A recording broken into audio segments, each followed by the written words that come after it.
दोस्तों आज के इस वीडियो में अपने रक्त परिसंचरण तंत्र के बारे में अध्ययन करेंगे।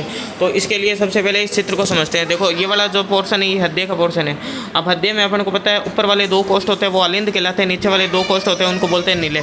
ऊपर वाले दो कोष्ठ अलिंद, नीचे वाले दो कोष्ठ क्या होते हैं, नीले होते हैं। अलिंद में ये दाया अलिंद, ये बाया अलिंद, नीले में दाया नीले बाया नीले, ये दाया अलिंद बाया अलिंद, दाया नीले बाया नीले। अब इन दोनों के बीच में ये त्रिवलनी कपाट होते हैं, इन दोनों के बीच में द्विवलनी कपाट होते हैं। ठीक है, 3 2 याद करो 32, क्या याद करना 32, 3 2 त्रिवलनी कपाट, और यहाँ पे क्या होता है द्विवलनी कपाट। अब आगे देखते हैं। देखो ये दायां अलिंद है, यहाँ दायां अलिंद से यहाँ से जुड़ी हुई है महाशिरा, क्या जुड़ी हुई है महाशिरा, और यहाँ पे जुड़ी हुई है महाधमनी। ठीक है, पोर्शन याद करो ने पहले, महाशिरा ये है महाधमनी। ठीक है, महाशिरा महाधमनी। इसके बाद में ये है फेफड़े, फेफड़ों से ये देखो ये पोर्शन कनेक्ट है, इसको बोलते हैं फुफ्फुसीय धमनी, और ये जो कनेक्ट है इसको बोलते हैं फुफ्फुसीय शिरा। तो वापस देखते हैं कौन कौन से, दायां अलिंद बायां अलिंद, दाया नीले बाया नीले, त्रिवलनी कपाट द्विवलनी कपाट, महाशिरा और ये महाधमनी। अब शिरा के नीचे वापस देखो फुफ्फुसीय धमनी, और ये फुफ्फुसीय धमनी है तो ये क्या हो जाएगा, फुफ्फुसीय शिरा हो जाएगा।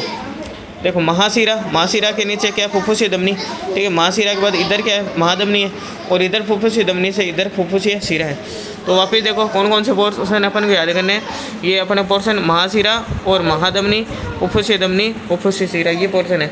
अब सबसे पहले क्या होता है, शरीर से अपने शरीर से अशुद्ध रक्त, शरीर से पूरे शरीर से अशुद्ध रक्त महाशिरा से होते हुए कहाँ, दाएं अलिंद में प्रवेश करता है। दाएं अलिंद पूरा भर जाता है, फिर ये त्रिवलनी कपाट से होते हुए दाएं नीले में जाता है। फिर दाएं नीले के बाद में ये फुफ्फुसीय धमनी से होता हुआ फेफड़ों में जाता है। फेफड़ों में रक्त का शुद्धिकरण हो जाता है। यहाँ तक देखो ये अशुद्ध रक्त है, ये क्या है, अशुद्ध रक्त जा रहा है, ये अशुद्ध रक्त गया। अशुद्ध रक्त दाएं अलिंद से होता हुआ, दाएं नीले से होता हुआ, फुफ्फुसीय धमनी से होता हुआ कहाँ चला गया, फेफड़ों में।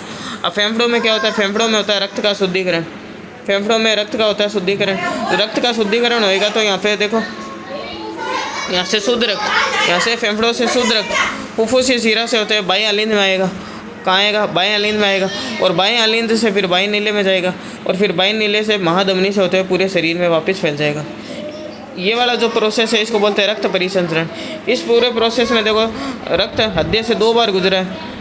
ये पहला नंबर पोर्शन अशुद्ध रक्त गुजरा, ठीक है, और उसके बाद में यहाँ पे रक्त का शुद्धिकरण हुआ, और शुद्धिकरण होने के बाद में ये देखो पहला नंबर पोर्शन यहाँ से क्या हुआ, अशुद्ध रक्त गुजरा, फेफड़ों में क्या अशुद्ध रक्त। अब यहाँ पे क्या होगा, रक्त का शुद्धिकरण होगा, और शुद्धिकरण होने के बाद ये शुद्ध रक्त वापस हृदय से ये बाएं अलिंद बाएं नीले से होता हुआ महाधमनी से होता हुआ पूरे शरीर में वापस फैल जाएगा।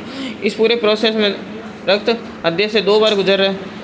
पूरे प्रोसेस में रक्त हृदय से 2 बार गुजर रहा है। कौन कौन सी बार गुजर रहा है, एक तो यहाँ पे गुजर रहा है और एक यहाँ पे। तो इसलिए इसको बोलते हैं दोहरा परिसंचरण तंत्र या हृदय चक्र।